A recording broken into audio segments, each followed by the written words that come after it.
Abra sua Bíblia agora no livro de Atos, capítulo 2, finalzinho de Atos 2, a partir do verso 42. Atos 2, a partir do verso 42, nós vamos refletir sobre as marcas da igreja primitiva. Diz assim a palavra do Senhor, eu leio na Nova Tradução Transformadora, a NVT. Diz assim: todos se dedicavam de coração, talvez na sua Bíblia esteja aí, perseveravam ao ensino dos apóstolos, à comunhão e ao partir do pão e à oração.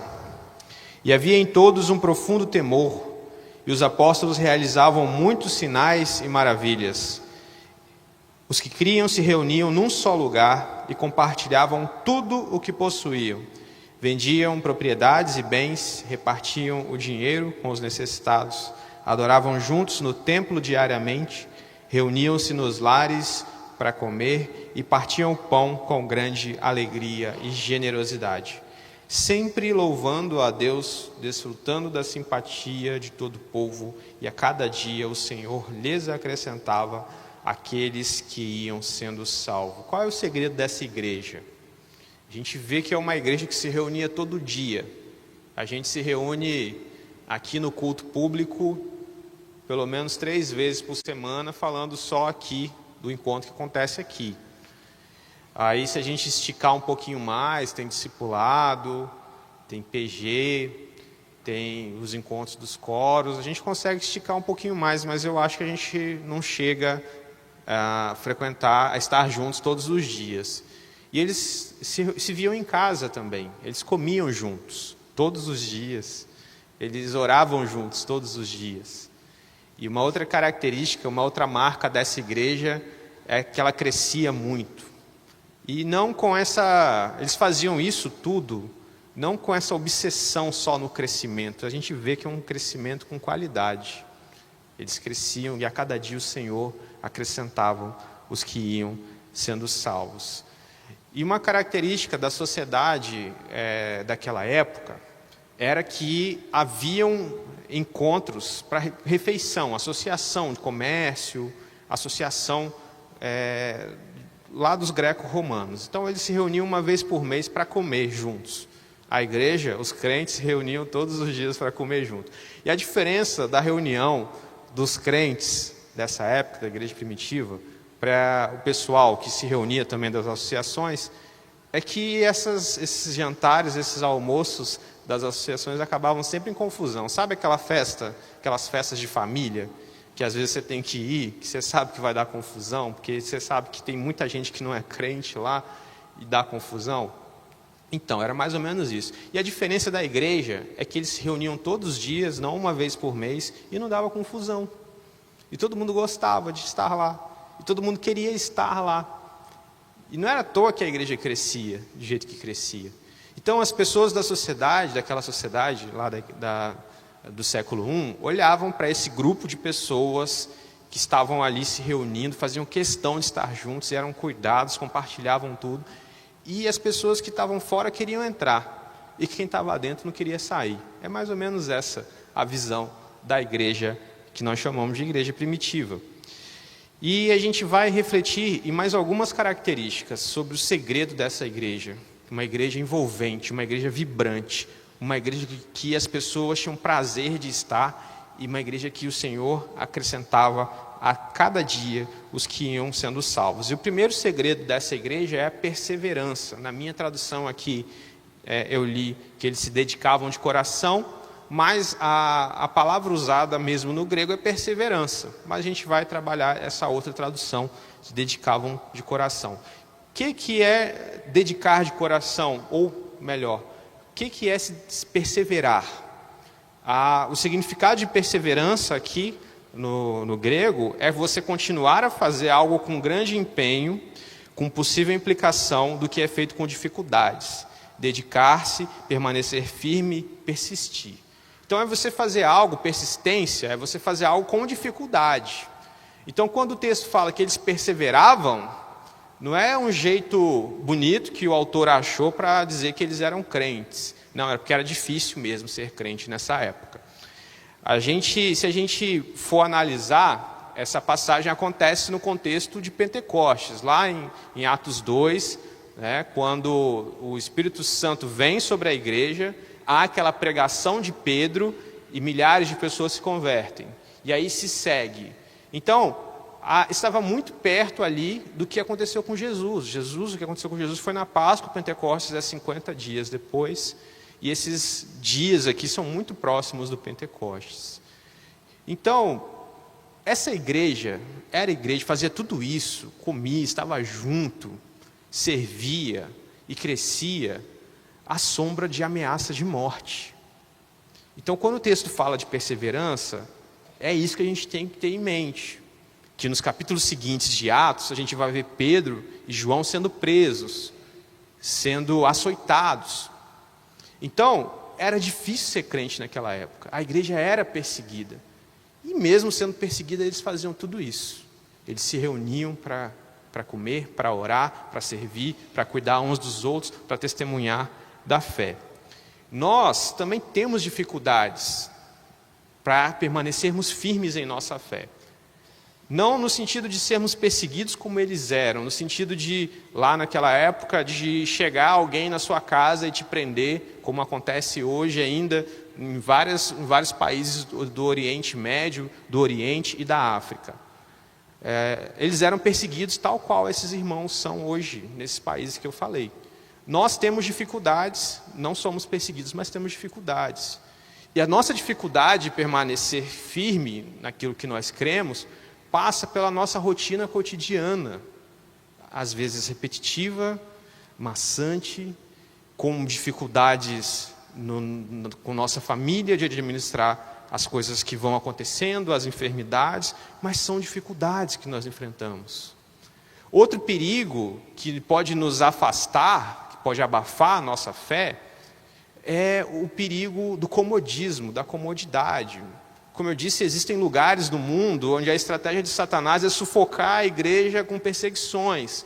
Só que nós, aqui no Ocidente, a gente corre o risco de nos perdermos no outro extremo, do conforto, demasiado conforto. De vivermos uma vida na busca de tudo aquilo que nos satisfaz. Uma vida onde a gente se perde nos nossos prazeres. Uma vida onde a gente busca construir um conforto tão grande aqui, que a gente acaba nem querendo ir para o céu, porque a vida está muito boa aqui. Então, existe o perigo no mundo da perseguição, como a gente vê no Oriente Médio, na África, na Ásia, mas também existe o perigo para a igreja atual do comodismo, de nos perdermos numa vida muito confortável, que onde a gente ouve, quando a gente ouve as palavras de Jesus, negue-se a si mesmo, a gente acha esquisito. Mas eles perseveravam em meio às dificuldades. Você precisa perseverar. Você precisa continuar. Você também precisa tomar cuidado para não se perder no meio das comodidades dessa vida. E perder de vista a eternidade que o Senhor tem para você. E aqui, quando eu citei essa tradução que ele vai trazer para a gente, dedicar de coração, é muito interessante também, para a gente entender. Porque só é possível você perseverar em fazer algo por muito tempo, de maneira saudável, se o seu coração estiver na história. É possível você se dedicar a fazer algo por muito tempo, por necessidade, por exemplo. Você consegue ficar num emprego ruim por muito tempo só para pagar as contas. Só que qual é o custo disso na sua saúde? Vai ser alto. É possível se dedicar a fazer algo ruim sem seu coração estar, mas isso não gera vida em você. E a gente vê que esse pessoal aqui dessa igreja, que era envolvente, que todo mundo queria entrar, essa perseverança deles gerava vida. Gerava vida onde eles estavam plantados, gerava vida nas pessoas que os cercavam. E o segredo de você perseverar é o seu coração estar. Se você quer perseverar na oração, se você quer perseverar no ensino, na palavra de Deus, seu coração precisa estar nisso daí. O Senhor Jesus ensinou para a gente lá em Mateus 22, 37, o seguinte mandamento: ame o Senhor seu Deus de todo o seu coração, de toda a sua alma, de toda a sua mente. Só é possível você perseverar na fé, você não se perder e ficar pelo caminho, se você entender que você é amado por Deus. E aí você sai dessa busca louca de querer merecer esse amor e passa a desfrutar desse amor. E aí as coisas difíceis do dia a dia, da sua lida, para você manter uma espiritualidade sadia, para você manter um relacionamento sadio dentro de sua casa, passa a ser mais fácil, porque você entende que Cristo te ama e Ele te capacita, Ele está presente. E aí você só vive e ama as pessoas. Se você querer permanecer na raça, na sua força, na sua disciplina, você não vai dar conta. Primeiro você tem que amar o Senhor. Senão, se seu coração não estiver nessa história, você não dá conta de perseverar, você fica pelo caminho. Ou pelas dificuldades, ou você se perde no meio das comodidades. E nós precisamos perseverar, assim como essa igreja perseverou. Esse é um dos segredos dessa igreja. E outro segredo dessa igreja, que o versículo 42 nos mostra, é que eles perseveravam na doutrina dos apóstolos, ou no ensino dos apóstolos. Essa igreja era uma igreja fiel às Escrituras. Então, eles estudavam as Escrituras e eles viviam as Escrituras. Se você parar para pensar, que Escrituras eram essas? Que doutrinas dos apóstolos eram essas? O que os apóstolos ensinavam? Porque não havia Bíblia ainda, não havia o Novo Testamento naquela época. Os apóstolos ensinavam aquilo que eles aprenderam com Jesus. Então eles permaneciam naquilo que Jesus tinha ensinado aos apóstolos, que os apóstolos ensinavam para eles. E a gente aprende que a nossa caminhada cristã, perseverar nas Escrituras, na palavra de Jesus, não tem a ver só com o aprendizado correto das Escrituras. Tem a ver também com a gente ensinar as outras pessoas a guardarem tudo aquilo que o Senhor ensinou. E é interessante a forma que o Senhor Jesus fala, isso lá em Mateus 28, ensinando-os a guardar todas as coisas que vos tenho ensinado. Não é você chegar para a pessoa e soltar um versículo e ir embora. Não, é você chegar para a pessoa, ela está passando por uma dificuldade, você ali ser conduzido pelo Espírito Santo a uma palavra, ensinar essa palavra a essa pessoa, ensinar a Bíblia a pessoa e ajudá-la a aplicar na sua vida. Aí a pessoa vai embora, aí ela vai fazer tudo errado que você falou. Aí você vai pacientemente e volta. Então, lembra aquilo que a gente estudou, leu aquele dia? Tem a ver com isso e tal. É assim que você ensina alguém a guardar aquilo que o Senhor tem ensinado. A perseverança nas Escrituras tem a ver com a transmissão das Escrituras. Tem a ver também com um permanecer ao ensino verdadeiro sobre Jesus. Nós precisamos permanecer fiéis ao Jesus das Escrituras. Isso é muito sério. Parece que não, mas a gente corre um risco de crer num Jesus, uma caricatura de Jesus. Ou num Jesus falso. Como é que a gente faz uma caricatura? Você sabe que é uma caricatura, né? Aquele desenho que geralmente tem no jornal, que vai exagerar uma característica de alguém ou de uma situação, que acaba deturpando a imagem original.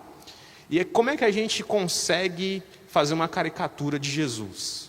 Quando a gente pega só o que nos interessa daquilo que Jesus ensinou e descarta o resto. E aí você cria sua caricatura de Jesus. Outro perigo que a gente tem para criar uma caricatura de Jesus é a gente ser influenciado por alguma filosofia ou por uma ideologia partidária, política, filosófica, que seja. E aí a gente começa a ver Jesus com os nossos óculos coloridos dessa ideologia, dessa ideia. E aí a gente começa a apresentar para Jesus, para as pessoas, um Jesus adulterado. Um Jesus que é uma caricatura, não é o Jesus verdadeiro.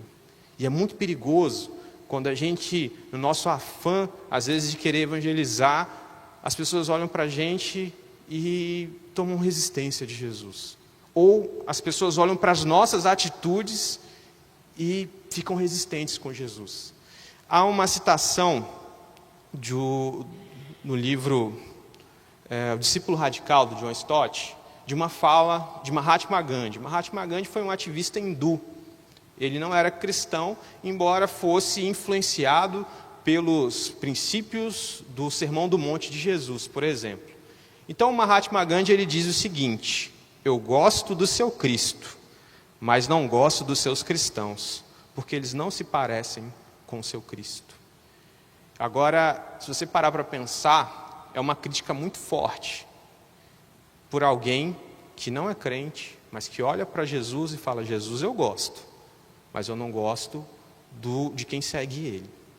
E por que ele diz isso? Porque provavelmente ele teve contato com muita gente que cria e apresentava uma caricatura de Jesus, não Jesus das Escrituras. Porque o Jesus das Escrituras era muito difícil você não gostar deles. Os fariseus conseguiram não gostar de Jesus porque eles tinham muito interesse ali. Mas a maioria das pessoas que conviviam com Jesus aceitavam esse Jesus, gostavam desse Jesus. Então, a gente precisa permanecer nas Escrituras.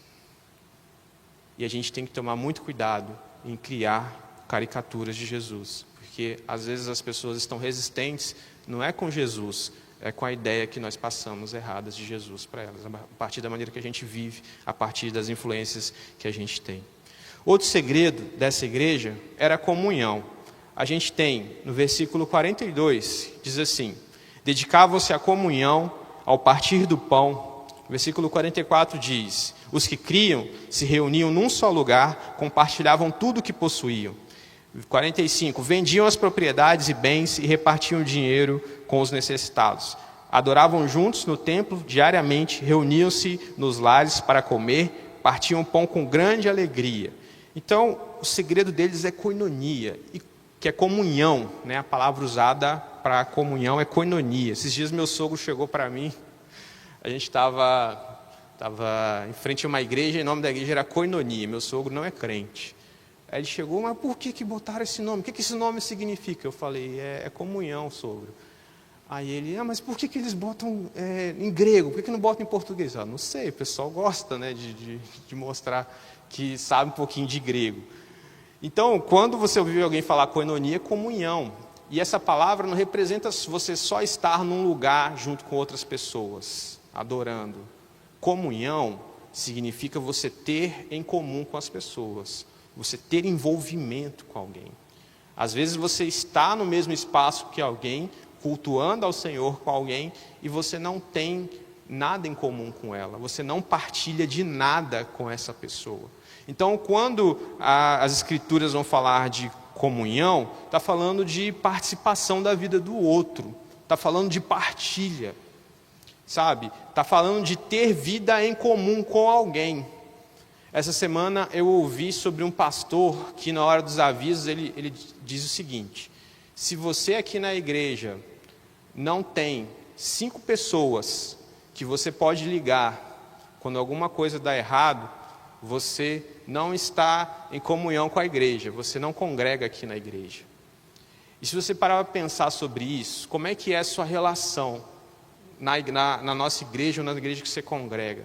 Você tem essas 5 pessoas que você pode ligar? Pessoas aqui da nossa igreja, quando alguma coisa dá errado?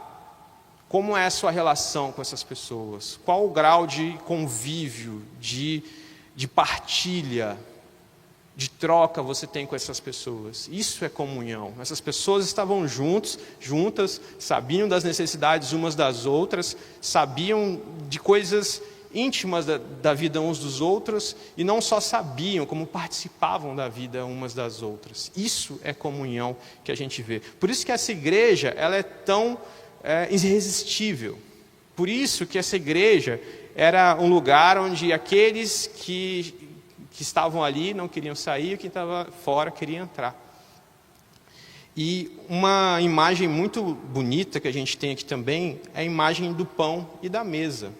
A mesa era o lugar nessa sociedade onde só iam pessoas mais íntimas. Então a gente vê a intimidade que essas pessoas tinham. E o pão também é essa figura, o pão partido. O pão era a refeição comum do dia a dia, onde se dividia com uma família. Então ali, à mesa, eles tinham intimidade, eles tinham comunhão, eles eram supridos, porque outra figura do pão é essa, das suas necessidades básicas. Então, quando o Senhor Jesus nos ensina a orar pelo pão nosso de cada dia, lá na oração do Pai Nosso, ele está ensinando a gente a orar pelas necessidades básicas de cada dia. Não é só comida, mas por todas as necessidades básicas. Então, quando eles estavam à mesa partindo o pão, essa figura do pão partido, quer dizer que eles também tinham as suas necessidades básicas supridas nessa comunidade. E é muito bonito a gente ver isso. Eu me lembro de um testemunho de um pastor que eu tive há muitos anos atrás, um pastor muito trabalhador, um pastor que me ajudou muito no momento da minha vida. E ele, pregando uma vez, contou essa história, que uma vez eles estavam passando por uma situação muito difícil na família dele, que naquele mês eles não conseguiram fazer as compras direito. E ele, um pastor muito dedicado, saiu para visitar as suas ovelhas, e no momento ele encontra com uma irmã que conhecia ele há muito tempo, que conhecia a história, a caminhada dele, e ele não chega a comentar nada com essa irmã sobre o que ele estava passando em casa. Mas alguma coisa ali na relação dos dois, como eles se conheciam há muito tempo, ela percebeu que tinha alguma coisa acontecendo. E aí ele chega em casa, aí junto com ele chega o entregador do supermercado com uma compra para ele. Aí ele chega para a esposa dele e fala: "Você fez compra?" Ela fala: "Não, achei que tinha sido você." Aí o entregador fala: "Não, foi a irmã fulana que mandou entregar aqui na sua casa." E eu achei essa história muito bonita, porque mostra como essa irmã cuidou desse irmão, esse pastor, de uma forma em que eles tiveram algo em comum. Eles participaram, ela participou da necessidade dele e ele participou da generosidade dela. Isso é mais ou menos isso que esse texto ensina para a gente. É a gente chorar com os que choram e se alegrar com os que se alegram. Isso é ser igreja. É você ter 5 pessoas para ligar quando algo dá errado na sua vida. É você ter 5 pessoas, pelo menos, pode ter mais, tá, gente? É só esse exemplo que é bom para a gente balizar, 5 aí. Você pode ter muito mais, para você compartilhar quando as coisas não vão bem ou quando vão muito bem. E aí, a gente percebe que essa vida comunitária deles tinha um caráter muito bonito, que eles repartiam bens, dinheiros com os necessitados, eles vendiam o que eles tinham em casa para partilhar, para suprir a necessidade de alguém. E a gente vê isso nos próximos capítulos, você vê Barnabé fazendo isso, vendendo e colocando aos pés dos apóstolos, para que os necessitados fossem atendidos. E a gente só consegue fazer isso, para nós, na nossa sociedade no século XXI, isso é algo extraordinário. Mas por que eles conseguiam fazer isso? Porque eles entenderam, primeiro eles entenderam que Deus era dono de tudo que eles tinham. Não pertencia a eles, pertencia a Deus. E segundo, para eles, pessoas valiam mais do que coisas. Pessoas valiam mais do que posses.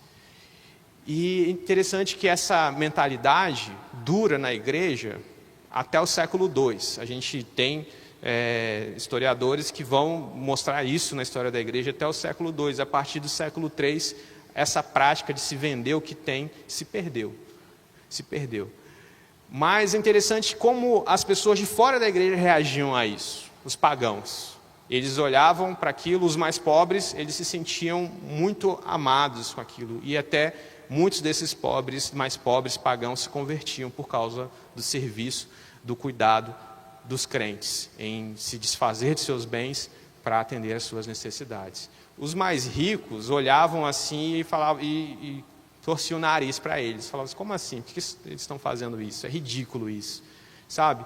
Mas é impressionante como hoje a gente olha para isso e como isso não faz parte, né? Se perdeu há muito tempo na vida da igreja. Mas que a gente possa começar de maneira pequena, enxergando o outro que está do nosso lado. Enxergando o que o outro, ouvindo o que o outro tem a dizer. Sabe? A gente tem, às vezes, a prática de ouvir para responder. Ou a gente não quer ouvir. O outro começa a falar, a gente já quer falar aquilo que a gente está sentindo, ou contar o nosso problema que é maior do que o outro. A gente precisa começar a ouvir as pessoas. Ouvir. E tentar entender o que ela está querendo dizer com aquilo que ela está dizendo. porque às vezes a gente só está interessado em seguir adiante. E como é que a gente começa a ser essa igreja que tinha muito em comum? A gente começa com uma pessoa, a gente começa com duas pessoas, a gente começa com intencionalidade, sabe? Fazendo as coisas de propósito. Eu gosto de traduzir intencionalidade para isso. Ir num lugar de propósito para encontrar com alguém, ou ligar para alguém de propósito. E quando a gente vai ficando mais velho, né, a gente vai percebendo que manter relacionamentos dá trabalho. Quando a gente é mais novo, é muito fácil você fazer amigos. Mas depois de uma certa idade, depois dos 30, é mais difícil. Não sei como é quando você chega na velhice. Tomara que seja mais fácil fazer amizade, porque depois dos 30 é mais difícil.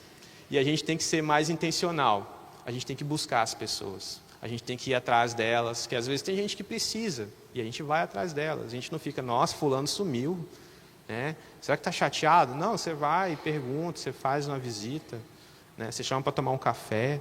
Quem sabe fazer bolo, leva um bolo, né? É bom, um cafezinho com bolo, depois você ora com a pessoa. E é assim que a gente vai tendo em comum com as pessoas. A gente vai construindo relacionamentos, para além do que a nossa cultura ensina, para além do que é natural para nós. O Evangelho, obedecer o Evangelho não é natural para nós. A nossa carne quer justamente o contrário. E aí a gente precisa construir essa nova vida que a gente entende que Cristo quer para nós, que envolve o outro, que envolve a comunhão com o outro, que envolve as dores do outro, não só as suas dores. Isso é bom porque você também tem com quem partilhar as suas dores. E por isso que essa igreja era tão irresistível, tão vibrante. E o último segredo que eu quero compartilhar com você dessa igreja era a oração. Porque o texto diz, eles se dedicavam de coração ou perseveravam na oração. Eles adoravam juntos no templo, versículo 46, diariamente. Reuniam-se nos lares para comer, partiam o pão com grande alegria e generosidade. Então eles estavam juntos não só para comer, né? Porque dizem que crente come muito. Mas aqui você vê que a igreja primitiva se juntava para comer, então é bíblico isso. Mas eles não só comiam juntos, eles oravam juntos. Isso é muito bonito. E o Davi falou aqui, né, da oração do Pai Nosso, e é uma das coisas mais bonitas que nós temos na tradição cristã. Se eles ensinavam aquilo que aprendiam com Jesus, a doutrina dos apóstolos era essa, então eles oravam do jeito que aprenderam com Jesus também. Em Mateus 6, Jesus ensina como a gente deve orar. Quando orarem, cada um vá para o seu quarto, feche a sua porta e ore ao seu Pai em segredo.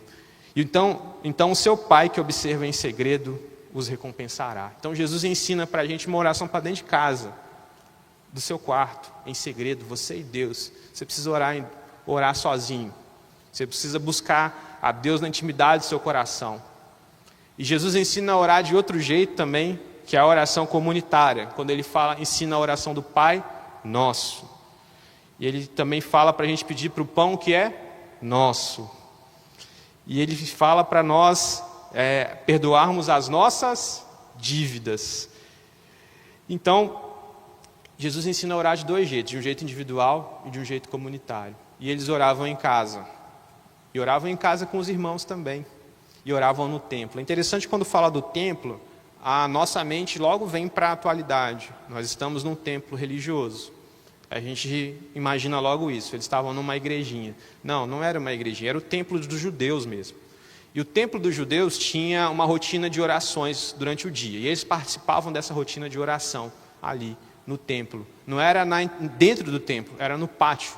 Então eles se reuniam no pátio do templo, e participavam dessa rotina de oração. A ideia deles se reunindo em templos é um pouco mais adiante na história da igreja. Então, eles oravam em casa, sozinhos, oravam em casa com os irmãos, oravam no templo com o grupo maior. Eles estavam sempre juntos e estavam sempre orando. Esse é o segredo de uma igreja que é vibrante. Ela gasta tempo em oração. Esse é o segredo de um crente fervoroso. Ele gasta tempo em oração. E também o contrário é verdade. Um dos sinais de que alguém tem esfriado espiritualmente, é que a sua vida de oração vai decaindo, vai ficando de lado, vai no piloto automático. Então, talvez isso seja por conta da nossa vida corrida, onde a gente está cada vez mais atarefado, com problemas cada vez maiores, e a gente vai deixando de lado aquilo que vai perdendo importância na nossa vida. Certa vez eu ouvi que Lutero, quando ele dizia que quando ele tinha um dia muito atarefado, ele dizia que precisava passar mais tempo em oração para conseguir dar conta de toda a demanda que ele havia que enfrentar naquele dia. Que nós possamos ser fervorosos em oração, perseverar na oração. Porque quando o dia mau vier, quando as dificuldades vierem, ao invés de nos afastarmos de nosso Deus, nós chegaremos ainda mais perto, receberemos ainda mais graça e veremos Deus falar ao nosso coração e agir em nosso favor, como nós não vimos ainda. Que nós possamos aprender com essa igreja, lá do século I, que tem muito a nos ensinar. Uma igreja que crescia, uma igreja que comungava, uma igreja que era fiel ao Jesus verdadeiro, que não criou uma versão de Jesus. Se tivesse criado uma versão, uma caricatura de Jesus, a gente não estava aqui hoje. Então, para aqueles que ainda não conhecem Jesus, sejamos fiéis ao Jesus das Escrituras. Deixemos de lado as nossas preferências e vivamos Cristo. Cristo por nós, para que nós possamos crescer em graça, em misericórdia, e por aqueles que não conhecem a Jesus, possam ver Jesus em nossas vidas. Amém?